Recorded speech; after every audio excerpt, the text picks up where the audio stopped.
The summer of 1991 in rural Iowa was unusually still, the kind of heat that made the air shimmer above the cornfields and the crickets grow louder with each passing hour. Thomas Harlow, a hard-working farmer known for his precision and calm nature, was the last person anyone expected to vanish. That evening, as the sun dipped behind the red barn, Thomas told his wife, Margaret, that he needed to check the irrigation valves one last time before the storm forecast for the next day. He kissed her on the cheek, grabbed his old flashlight, and walked toward the western fields. The sound of his boots crunching on dry dirt was the last thing Margaret ever heard. The clock ticked past midnight, and the only thing that returned home was silence. By dawn, worry turned into panic. Margaret found Thomas's pickup truck parked exactly where he left it. Keys still in the ignition, engine cold, and his thermos of coffee sitting on the seat, half full. The flashlight lay just outside the driver's door, still glowing weakly. When she called the neighbors, they joined her in a desperate search, combing through rows of tall corn and muddy ditches that bordered the farm. Hours later, sheriff's deputies arrived, then search dogs, then local volunteers from nearby towns. They scoured the fields, the barns, even drained the old pond behind the silo. Not a trace of Thomas was found. No footprints leading away. No torn fabric, no blood, nothing. It was as if he had walked off the edge of the world. For days, helicopters hovered low over the acres of crops, kicking up dust and broken stalks. The local news reported the case as a mysterious disappearance, interviewing tearful Margaret and stunned neighbors who swore Thomas wasn't the kind of man to run away. As the days turned into weeks, strange rumors began to spread. Some said they saw flickering lights above the cornfield that night. Others claimed the ground near the irrigation line gave off a faint vibration, like something alive beneath the soil. But the sheriff dismissed it all as superstition, closing the investigation after 2 months of failure. And yet, to those who had known Thomas best, one truth lingered in the still air. He didn't just disappear, something took him.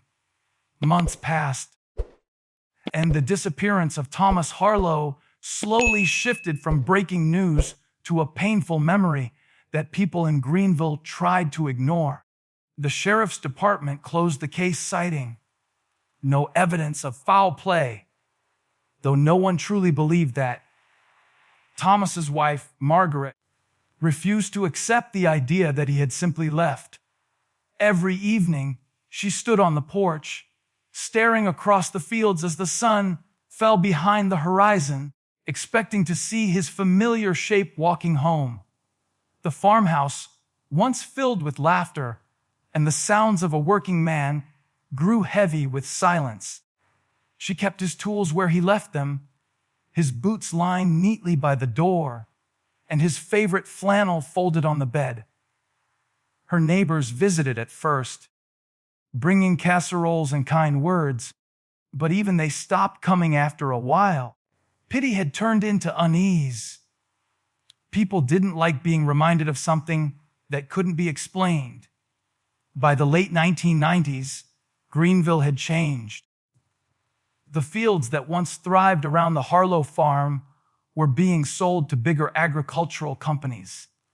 The younger generation moved away, and the old ones whispered about the farm that swallowed a man.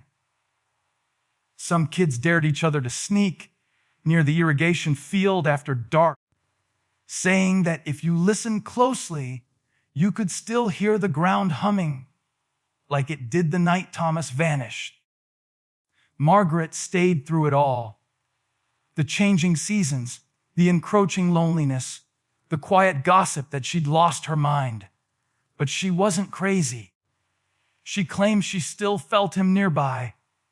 His presence, his warmth, as if he was just out of sight, trapped somewhere between her world and another. People pitied her devotion, but deep down, it unsettled them. There was something wrong about that land, something that felt unfinished. By the time 2010 arrived, Greenville was barely the same town. The old grocery store had closed, the church bell rang for fewer and fewer funerals, and most folks barely remembered Thomas's name. His story had become a local legend, a ghost tale parents told their children to keep them from wandering too far at night. But inside the Harlow farmhouse, time stood still. Margaret never remarried, never moved away. She left Thomas's clothes hanging in the closet, a faint smell of earth and tobacco still clinging to the fabric. Sometimes, in the still hours before dawn, she swore she heard the floorboards creak, the same slow, steady steps of her husband walking down the hallway. And though the world outside had moved on, Margaret never did. For her, the night he disappeared never truly ended. It was a foggy morning in May 2021, and Route 6 was barely visible under the thick white mist rolling across the fields. A long-haul truck driver named Cal Morris was heading east when his headlights caught the shape of a man stumbling barefoot along the shoulder of the road. Cal slammed the brakes, his tires screeching against the wet asphalt. The man didn't look injured, just lost. His clothes were torn and outdated, the kind of workwear you'd see in an old photograph. And his eyes seemed unfocused, as if he was seeing through the fog rather than into it. When Cal asked if he needed help, the man simply muttered, "I was just fixing the valve. Where am I?" His voice was calm, confused, and eerily familiar to anyone who'd ever heard Thomas Harlow speak. When the police arrived minutes later, the stranger offered no resistance. He gave his name, Thomas Harlow, and handed over a weathered driver's license, edges worn, photo faded. The officers didn't know whether to laugh or panic. The license was authentic, issued in 1988, and the man in front of them looked exactly like the photo. The same face, same hair, same age. 30 years had passed since his disappearance, but Thomas hadn't aged a single day.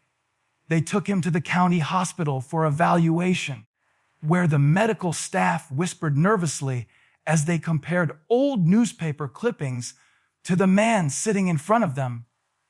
His fingerprints matched perfectly. His DNA confirmed his identity. And yet, the impossible remained. The man who vanished in 1991 had somehow reappeared in 2021, unchanged by time. When the news reached Greenville, it spread like wildfire. Reporters flooded the quiet town, desperate to see the time traveler farmer.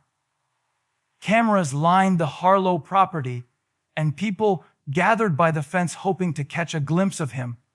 Margaret, now in her late 70s and frail from years of waiting, nearly collapsed when she saw him.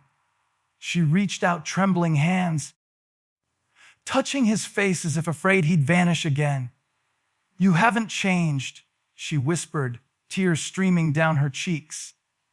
Thomas smiled gently, unaware of the weight his return carried. "It's only been a few minutes, Maggie," he said softly. But outside, the world was different. The cars, the houses, even the sky seemed unfamiliar to him. And as the doctors and investigators surrounded him with questions, one mystery became painfully clear.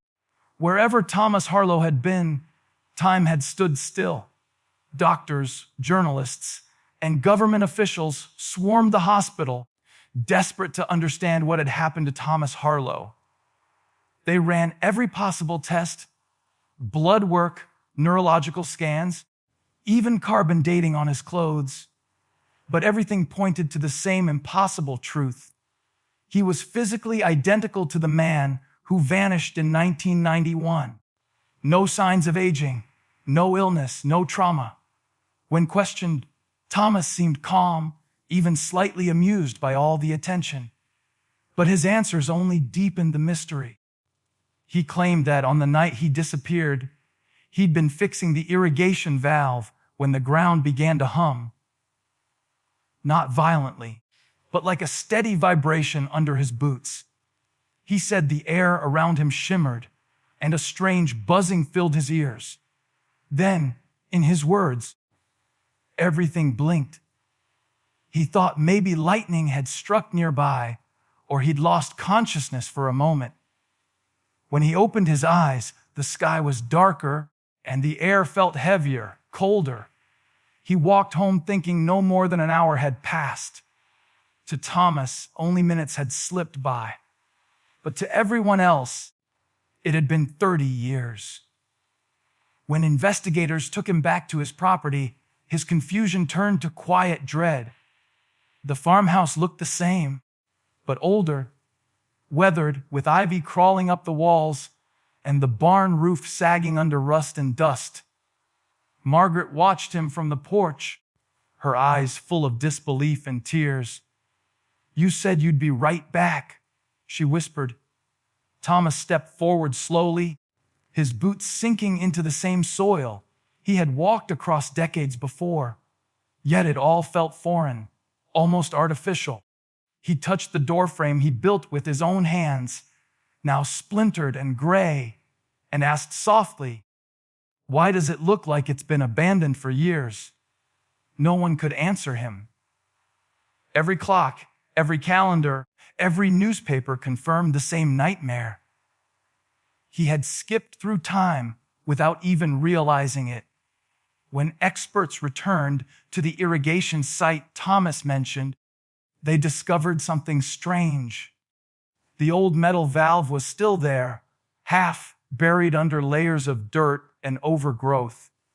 When one of the technicians touched it, he reported feeling a faint vibration, rhythmic and steady, almost like a heartbeat beneath the ground. Instruments picked up low frequency readings that couldn't be traced to any known machinery or power source. The next day, when scientists returned to take samples, the entire valve and 10 feet of connected piping were gone. The soil where it had been was freshly turned, as if it had been lifted from beneath. That night, several residents of Greenville reported seeing faint blue lights hovering over the Harlow fields around 200 a.m. The air smelled of metal and ozone, and the ground trembled softly, just as Thomas had described. Something was stirring again beneath that farm, and no one could explain why. As weeks passed, the story of Thomas Harlow's return consumed national headlines. News vans parked along the narrow dirt road that led to his farm. Reporters camped outside, and social media dubbed him the man who beat time. But while the world was fascinated, Thomas was restless. He spent most of his days walking the perimeter of his land, staring toward the north field, where he had vanished 30 years ago. He told Margaret he could hear it again, a faint hum that no one else seemed to notice, pulsing beneath the ground at night. Scientists from all over the country came to investigate, setting up equipment to measure magnetic fields, soil frequencies, even gravitational shifts. But every time they tried to capture data, their instruments glitched or shut down. One night, a reporter caught footage of the ground vibrating softly near the irrigation site, like a heartbeat in the earth. The footage aired once on local TV and then disappeared from every online archive within days. Thomas's behavior grew increasingly strange. He would wake up at 2 a.m., pacing by the window, claiming he saw flickers of blue light hovering just above the field. Margaret begged him to stay inside, to let the scientists handle it, but he seemed drawn to that energy, almost hypnotized by it. "It's calling me," he said one night. his voice trembling. "I think it's unfinished." He spent hours standing at the edge of the fog, staring into the darkness where the hum was loudest. The more he listened, the quieter he became. His eyes, once steady and kind, began to carry a distant look, like someone caught between two realities. The town whispered that Thomas wasn't fully human anymore, that whatever had taken him in 1991 hadn't just let him go, it had changed him. Even the dogs refused to go near the field now, barking and whining whenever he got close to it. Then came the night of June 17th, 2021, a date the people of Greenville will never forget. A storm was brewing, thunder rumbling low and distant. Around 1:53 a.m., security cameras on the Harlow property recorded Thomas stepping out onto the porch, barefoot, wearing the same flannel shirt he'd vanished in all those years ago. He walked across the yard, calm and deliberate, the fog swallowing him whole. For 12 seconds, the footage glitched into static. When it cleared, the field was empty. No flash of light, no sound, just silence and the faint sway of corn in the wind. By morning, his footprints ended abruptly at the same spot they had 3 decades before. Margaret found his wedding ring lying in the dirt, still warm to the touch. The humming stopped that night, but some say when the fog rolls back over the farm, it starts again. To this day, no one knows where Thomas Harlow went or what really lies beneath that silent Iowa soil. The government sealed off the property not long after his second disappearance, citing environmental instability. But locals know better. They still hear the hum when the fog settles low, a faint vibration in the earth. The same sound Thomas described before he vanished again. Some say it's the land remembering him. Others believe it's calling for someone else. Margaret passed away a few months later, never speaking of that final night. The farmhouse stands abandoned now, its porch light still flickering every time a storm rolls in. And though the roads around Greenville have long gone quiet, truckers who drive Route 6 after midnight swear they sometimes see a man walking barefoot through the mist. Wearing an old flannel shirt, his eyes fixed on something only he can see. Maybe Thomas Harlow wasn't lost in time. Maybe time itself was lost in him. And perhaps on nights when the earth hums low and the air feels heavy, he's still out there, walking between worlds, searching for a way back home.